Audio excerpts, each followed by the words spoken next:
23 फरवरी 1990 पंजाब का शहर जंग। सर्दियों की एक तारीख रात थी और एक शख्स अपने घर के बाहर खड़ा था।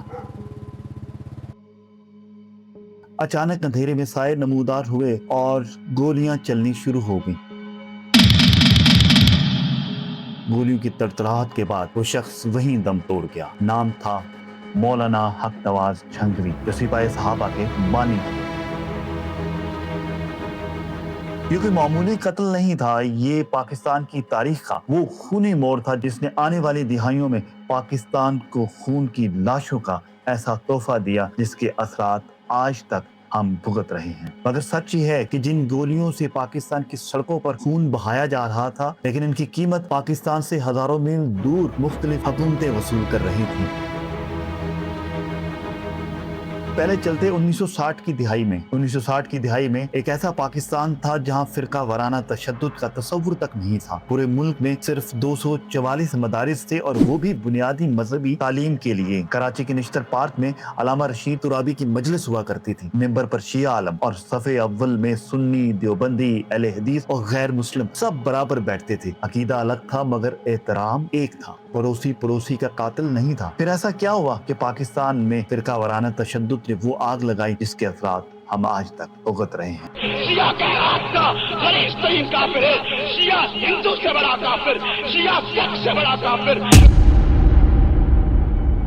जरा चलते हैं 5 जुलाई 1977। जनरल जियाउल हक ने मार्शल लॉ नाफिज कर दिया। इक़्तिदार पर कब्जा तो हो गया मगर इसे जायज ठहराने के लिए उन्हें एक ऐसी ताकत चाहिए थी जो कोई चैलेंज न कर सके, और वो ताकत थी मजहब। मैं कहता हूँ मैं उस इस्लाम की बात कर रहा हूँ जो हादी आलम हजरत मोहम्मद मुस्तफ़ा सल्लल्लाहु अलैहि वसल्लम ने हम तक पहुँचाया। इस्लामाइजेशन का नारा लगा मगर ये इस्लामाइजेशन किसी एक फिक्र की थी। इधर 11 फरवरी 1979 को तेहरान में आयतुल्लाह खुमैनी का इनकलाब भी कामयाब हो चुका था। इस इनकलाब ने पाकिस्तानी शिया बरादरी में एक ऐसा नया बलबला और सियासी शऊर जगा दिया था जो तारीखी था, और इसी के नतीजे में 12 और 13 अप्रैल 1979 को पंजाब के शहर भक्कर में मुल्क भर से हजारों शिया उलमा और उमायदीन का एक कन्वेंशन हुआ। मुफ्ती जाफर हुसैन की सदारत में पाकिस्तान की तारीख की पहली मुनज़्ज़म सियासी शिया तहरीक की बुनियाद रखी गई थी, जिसका नाम था तहरीक निफाज़े फ़िक़्ह जाफरिया। अगले ही साल तकरीबन 20 जून 1980 को ज़िया हुकूमत ने ज़कात व उश्र ऑर्डिनेंस नाफिज किया। हुकूमत हर मुसलमान के बैंक अकाउंट से 2.5% ज़कात खुद काट लेगी, लेकिन ये कानून फ़िक़्ह जाफरिया के खिलाफ था। उन्होंने इसे अकीदे पर सीधा हमला तस्वुर किया। मुफ्ती जाफर हुसैन ने इस्लामाबाद आने की सब को कॉल दे दी और फिर 50,000 से जायद मुजाहिरीन ने इस्लामाबाद पहुंचकर 4 जुलाई 1980 को फेडरल सेक्रेटेरिएट का घेराव कर लिया। 5 जुलाई को दारुल हुकूमत मफलूज हो गया था। इसी हालात में पुलिस ने फायर खोल दिया। मोहम्मद हुसैन नामी एक नौजवान मौका पर शहीद हो गया। हालात बिगड़ने लगे। 6 जुलाई 1979 को यानी अगले दिन जनरल जियाउल हक को झुकना पड़ा। मुआहिदा इस्लामाबाद पर दस्तखत हुए। शिया बरादरी को लाजमी ज़कात की कटौती से इस्तिस्ना मिल गया। जिया ने कागजात पर दस्तखत कर दिए, लेकिन इसी से 3 साल बाद मुफ्ती जाफर हुसैन इस दुनिया से कूच कर गए। ये वो वक्त था जब जिया हुकूमत का मार्शल लॉ पूरी आबोताब से मुल्क में नाफिज था, और दूसरी तरफ पाकिस्तान सोवियत यूनियन की जंग का भी हिस्सा था। अमेरिका से डॉलर भी आ रहे थे। इसी दौरान मुफ्ती जाफर हुसैन की वफात के बाद तहरीक जाफरिया की क़यादत एक नौजवान आलिम दीन अल्लामा आरिफ हुसैन अल हुसैनी ने संभाली। वो नजफ में खुद आयतुल्लाह खुमैनी के शागिर्द भी थे और उनके साथ नमाज भी पढ़ते रहे थे। उन्होंने अल्लामा आरिफ हुसैन अल हुसैनी को अपना पाकिस्तान में नुमाइंदा मुकर्रर कर दिया। आरिफ हुसैनी ने न सिर्फ शिया सियासी तहरीक को मुनज़्ज़म किया बल्कि ज़िया की साम्राज्य नवाज पॉलिसियों के खिलाफ खुलकर बोले। वो चाहते थे कि पाकिस्तान अमरीकी खारजा पॉलिसी का आलाकार न बने, लेकिन ये बात ज़िया एस्टेब्लिशमेंट के लिए नाकाबिले कबूल थी। अब आपको लेकर चलते हैं पंजाब के शहर जिला जंग में, जहां पर जिम्मेदार तबका जो था वो ज्यादातर सैयद और शिया बरादरी पर था, लेकिन उनके नीचे काम करने वाले ज्यादातर सुन्नी और बरेलवी मसलक से ताल्लुक रखने वाले थे। इसी तरह जामे पाकिस्तान के साथ जो मुहाजिरीन आए थे उनमें अक्सरियत देवबंदी लोगों की थी। अगरचे बरेलवी और शिया मसाले के दरमियान तो एक इत्तेहाद की फजा कायम थी, लेकिन देवबंदी मसाले के लोग आने के बाद यहाँ पर एक तनाव आहिस्ता आहिस्ता उबलने लगा। वहीं जंग में पिपला वाली मस्जिद के खतीब मौलाना हक नवाज झंगवी ने शिया पर कुफ्र के फतवे लगाने शुरू कर दिए। शिया شیعہ کا عراق کا غلیظ ترین کافر ہے.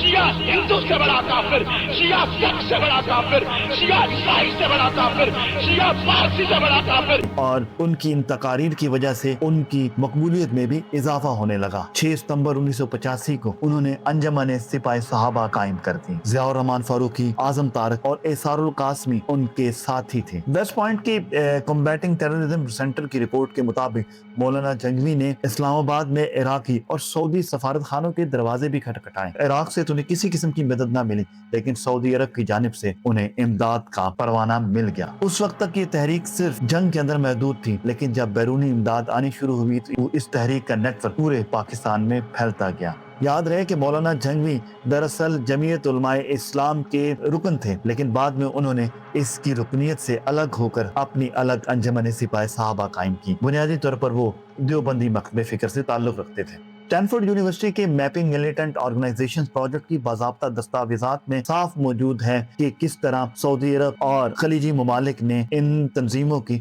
پاکستان میں فنڈنگ کی تھی. امریکی اسٹیٹ ڈپارٹمنٹ کے کنٹری رپورٹس آن ٹیررزم نے بھی باضابطہ طور پر تسلیم کیا کہ سپاہی صحابہ پاکستان کو سعودی عرب سے فنڈنگ ملتی تھی. مدارس کا جال بچھنا شروع ہوا, لیکن یہ ایک خاص نقطۂ نظر کے مدارس قائم ہونے لگے.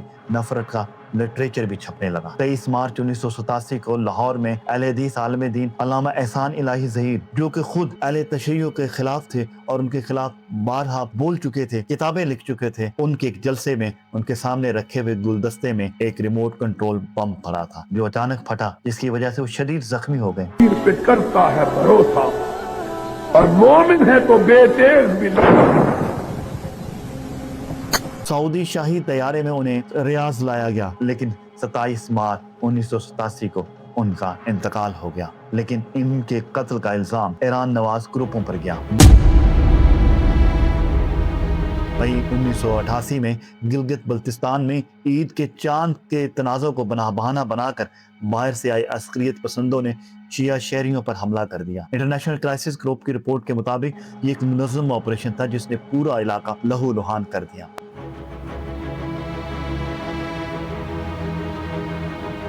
اب آتا ہے وہ قتل جس نے سب سے گہرا زخم لگایا.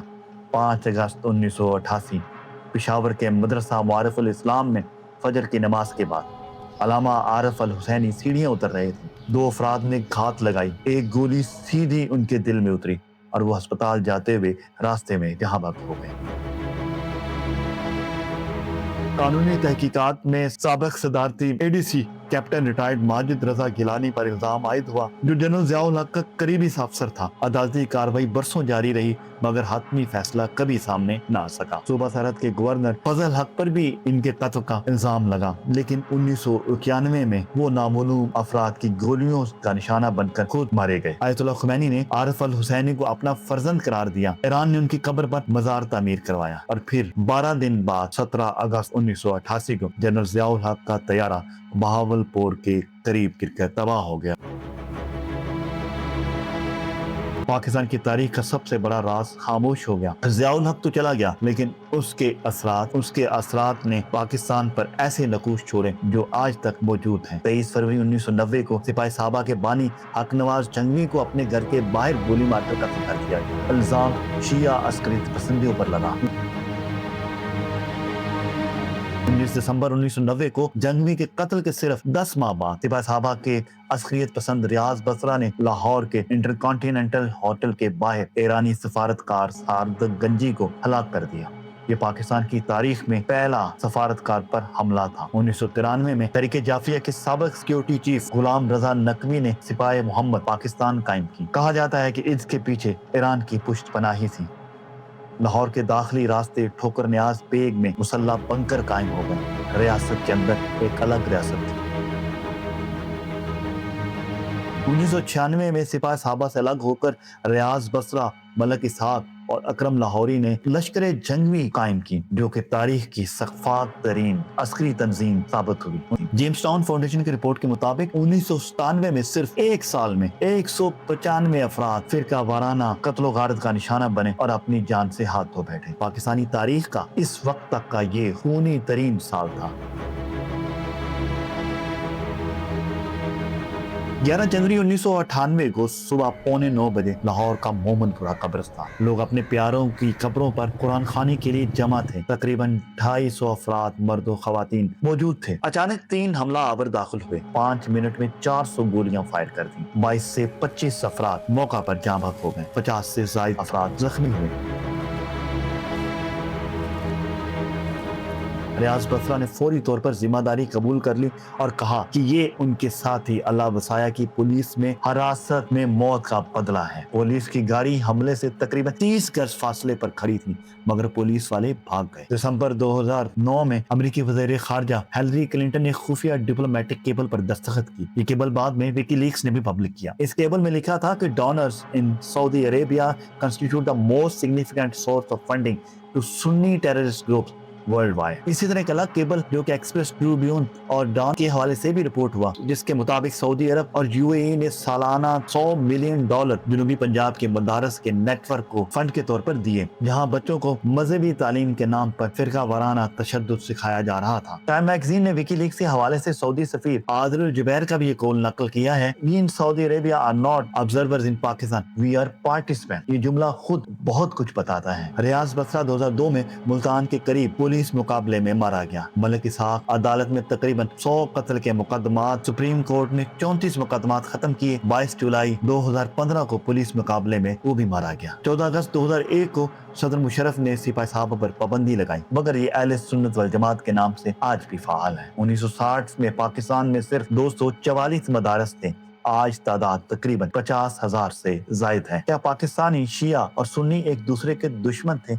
नहीं, उन्हें दुश्मन बनाया गया। ईरान ने अपना इनकलाबी एजेंडा यहाँ उतार दिया। सऊदी अरब ने सालाना $100 मिलियन का बारूद यहाँ उंडेला। ये कोई कयास नहीं है। जनरल ज़ियाउल हक ने अपनी कुर्सी बचाने के लिए इस आग को हवा दी और ऐसी तंजीमें यहाँ पनपती रहीं जिसने यहाँ खून की होली खेली। नुकसान तेहरान का भी नहीं हुआ और ना रियाज का हुआ। नुकसान हुआ तो उस पाकिस्तानी का जो मोमनपुरा कब्रिस्तान में फातिहा पढ़ने गया था और कभी वापस नहीं आया। अगली बार जब कोई कहे कि ये शिया सुन्नी का मजहबी मसला है, शिया सुन्नी का इख्तिलाफ जो सदियों से मौजूद था, लेकिन ये बहसें सिर्फ किताबों तक महदूद थी, लेकिन ताकत के खेल ने इसे एक खूनी खेल बना दिया और आज फिरका वाराना तशद्दुद के असरात हम अपने मुआशरे में भुगत रहे हैं। आज जरूरत इस अम्र की है कि दोनों जानिब के तमाम मकातब फिक्र के उलमा और कायदीन को चाहिए कि इन ऐसे तमाम अनासर की हौसला शिकनी करें जो पाकिस्तान के अंदर फिरका वाराना और मुतशद्दिद नजरियात फैलाते हैं और बताते हैं।